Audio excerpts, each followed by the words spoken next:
क्योंकि रिस्पॉन्स आपका ज़रूरी है, इनिशिएट हम उसी से करेंगे। तो सबसे पहले हमारे पास एक वर्ड है जिसके लिए हमारे दिमाग में बहुत सारी इमेजेस बनी हुई हैं और बहुत सारे थॉट भी उससे रिलेटेड है, दैट इज़ अ सक्सेस। कामयाबी हिंदी में कहते हैं, अंग्रेजी में कहते हैं सक्सेस। तो आप लोगों का पॉइंट ऑफ व्यू क्या है अबाउट द सक्सेस? जो बच्चे अपना पॉइंट ऑफ व्यू रखना चाहते हैं, रेज योर हैंड। हाँ जी बताइए सर। आगे चल के हैप्पी रहना, लाइफ में हैप्पी रहना। बताइए, ठीक है। आगे चल के लाइफ में हैप्पी रहना। लाइफ में हैप्पी रहना, ठीक है, सक्सेस है। नितीश आप बताएं बेटा। सर आगे चल के हमेशा कुछ नया काम करना, वो सक्सेस है, उसमें कामयाबी मिलना, वो हमारे लिए सक्सेस है। ठीक है, बता सकते हैं आगे चल के मैं सेटिस्फाई हो जाऊँगा उस जगह पर, वो मेरे लिए सक्सेस। वो सक्सेस मेरे लिए। सर मेरे लिए success okay, it's fine. Sir मेरे लिए सक्सेस मेरे पेरेंट्स हैप्पी रहें और अपने पूरे पेरेंट्स को देखते हुए, उनकी देखभाल करते हुए अपने कॉन्फिडेंस के साथ आगे बढ़ूं। वो आपके लिए सक्सेस है। पेरेंट्स आपको ऐसा काम करो जिससे आपके पेरेंट्स खुश रहे, खुश हो happy जाए, रहे। Yes, तो वो आपके लिए एक बहुत बड़ी अचीवमेंट और वो कह सकते हैं कि it's kind of success, Yes, है ना? ठीक है, वेरी डन। जब बेटा आप बोलिए। मेरा जो एम है उसे मैं अचीव कर लूँ, वही मेरा लिए सक्सेस होगी। और मैं चाहता हूँ कि मेरा जो एम है उससे मैं अपने परिवार वालों को खुश कर सकूँ, वो आपके लिए सक्सेस होगी। एक्सीलेंट पॉइंट, ठीक है। और गर्ल्स में आप लोगों का पॉइंट ऑफ व्यू आपने रखा, बहुत अच्छा लगा मुझे। यस बेटा, want to say something? Yes. Earning respect is my success. Earning respect. Earning respect is a success for you. Great, ठीक है, परफेक्ट। चलो, ये मुझे बहुत अच्छी चीज़ लगी बच्चों का पॉइंट ऑफ व्यू जान के कि सब ने कुछ ऐसी चीज़ बोली जो related to fame and money नहीं था, एंड दैट वाज अप्रिशिएबल। क्योंकि हम लोगों के दिमाग में एक इमेज बनी हुई है कि कामयाबी या जो सक्सेस है वो है कि बहुत सारा आपने पैसा कमाना है या फिर आप बहुत ज़्यादा फेमस होने चाहिए। तो नेम फेम मनी को हमने कंप्लीटली रिलेट कर दिया विद द सक्सेस। ऐसा ही होता है, बट आप लोगों ने ऐसा आंसर नहीं दिया, तो आई अप्रिशिएट फॉर इट। क्योंकि एक्चुअल में ये डेफिनेशन है भी नहीं कि हमने बहुत पैसा कमा लिया या हमारा बहुत नाम हो गया। भाई जो लोग बदनाम होते हैं नाम तो उनका भी हो जाता है, बट वो सक्सेसफुल नहीं होते हैं। ऐसा नहीं है, लोग पैसा गलत काम करके भी कमाते हैं बट वो सक्सेसफुल नहीं होते। तो सक्सेस की डेफिनेशन मनी और फेम से रिलेटेड तो बिल्कुल नहीं है, ये तो हमें समझना पड़ेगा। तो फिर सक्सेस है क्या? तो सक्सेस जैसे सत्यम ने बोला कि मैं अपने पेरेंट्स को खुश कर दूँ, तो वो मेरे लिए सक्सेस है। एक बच्चे ने बोला कि मैं गोल बनाऊँ, उसको अचीव करूँ, वो मेरे लिए सक्सेस है। एक ने बोला कि if I will be happy at some time, तो वो मेरे लिए सक्सेस है। काफ़ी हद तक ये चीज़ें रिलेट कर रही हैं और ये हकीकत भी है। सक्सेस की एक्चुअल डेफिनेशन क्या है, अगर आप गूगल पे सर्च करोगे, और इस वाली बुक में भी लिखी हुई है कि एक ऐसे गोल को बनाना जो वर्दी इनफ हो और उसके डायरेक्शन में आगे बढ़ते रहना, इज कॉल्ड अ सक्सेस। गोल बनाना, उसके डायरेक्शन में बढ़ना, यही सक्सेस है। Success is not a destiny, it is a process. कि जो कामयाबी है, जो सक्सेस है, वो मनी एंड फेम सक्सेस का बाय प्रोडक्ट है। फेम एंड मनी का बाय प्रोडक्ट सक्सेस नहीं है। ये चीज़ हमें समझ आती है। ऐसे ही पूरा कर गया और एक जगह से उसकी हड्डियां बाहर दिख रही हैं प्रॉपर्ली, बैक में मल्टीपल फ्रैक्चर्स हैं, 7 घंटे वो वहाँ सर्वाइव करती है, 7 आवर्स। उसको देखने वाला कोई नहीं है, उसके आसपास कोई नहीं है। इनफैक्ट सिचुएशन ये तक आ जाती है कि अर्ली इन द मॉर्निंग, सुबह 6 बजे वहाँ पे चूहे आ जाते हैं जो उसके पैर को खाने लगते हैं।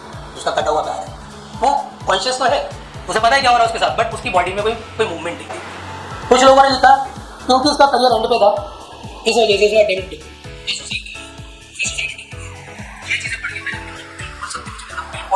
एक तो उसकी बॉडी ऑलरेडी खराब है, एक पैर कटा हुआ है, एक आर्टिफिशियल पैर लग गया, मल्टीपल फ्रैक्चर्स है, उसके बाद ये मेंटल टॉर्चर है। सोच उसके अभी वो हॉस्पिटल में ही है 3.5 महीने से, कितना बुरा लगा उसे। ऊपर से वहाँ कुछ रिलेटिव्स आते हैं, वो रूम के बाहर खड़े होकर आपसे क्या बोलते हैं, रूम से बाहर खड़े होकर तो उससे अच्छे बात करते हैं, रूम से बाहर निकल के कुछ कॉन्वर्सेशन करते हैं। कॉन्वर्सेशन में क्या होता है कि अब तो ये अपाहिज हो गई है, अब अपन लोगों ने थोड़ी सी दूरी बना लेते हैं, वरना कल को ऐसा ना हो कुछ हमसे फाइनेंशियल सपोर्ट मांग ले। ये सुनकर रिनुमा के आंखों से आंसू आ जाता है, शी क्राइड अलोन।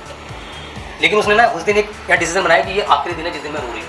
उस दिन वो पूरे दिन रो, जितना उसके अंदर था ना बड़ा सब निकाली उसने रो के। नेक्स्ट डे जब उसकी बहुत ही क्लोज फ्रेंड उसके पास आती है हॉस्पिटल में, तो उसे कहती है यार अब ना मेरे को लोगों को ये प्रूव करना है दैट मैं लूज़र नहीं हूँ, I am not a loser, मेरे साथ ये हादसा हुआ है, मैंने सुसाइड अटेम्प्ट नहीं लिया है। तो उसकी दोस्त कहती है हाँ ठीक है, तो साबित कर, कुछ अच्छा काम कर अपनी फैमिली के लिए, अपने लिए। कहती मुझे अच्छा काम नहीं करना, मेरे को कुछ बड़ा करना है। उसके दिमाग में क्या है, हॉस्पिटल में एडमिट है, आईसीयू की कंडीशन में, मल्टीपल फ्रैक्चर्स है, एक पैर कटा हुआ है, व्हाट शी इज सेइंग कि मुझे कुछ बड़ा करना है। उसके दोस्त कहती बड़ा क्या करेगी, जॉब कर लियो, कोई बात नहीं, आजकल ऐसी जॉब्स भी आ रही हैं कि आप खाली सिटिंग होकर के लैपटॉप पे काम कर सकते हो, इट इज़ पॉसिबल। अगर वो कहते हैं नहीं यार मुझे कुछ बड़ा करना, कुछ बड़ा सोच, तो वहाँ पे एक आर्टिकल पढ़ते हो बचेंद्री पाल के बारे में, अगर आप जानते हो तो। ये तो सुना ही होगा इसके बारे में। आर्टिकल पढ़ती है वो किसके बारे में? बचेंद्री पाल के बारे में। कौन है Bachendri Pal? First Indian women जो माउंट एवरेस्ट पे चढ़ी।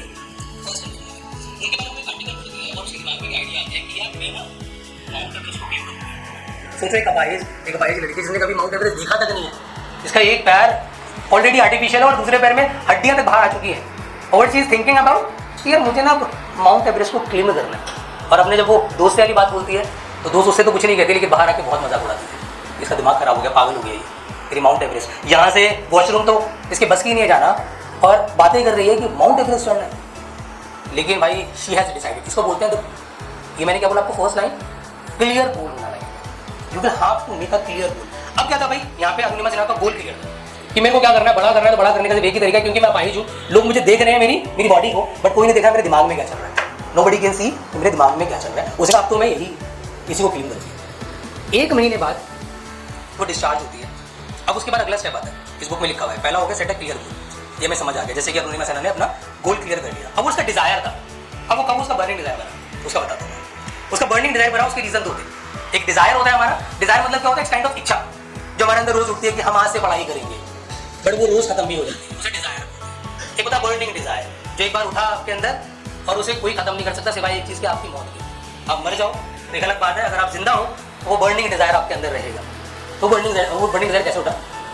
दूसरा उसके बाद है विजुअलाइज, पहला इसका सेट अ क्लियर गोल, इस बुक में लिखा है। दूसरा गोल है विजुअलाइज, अपने आप को आपने विजुअलाइज करना है उस सिचुएशन में, उस गोल को अचीव करते हुए जो आप अचीव करना चाहते हो, उसमें जहाँ से डिस्चार्ज होगी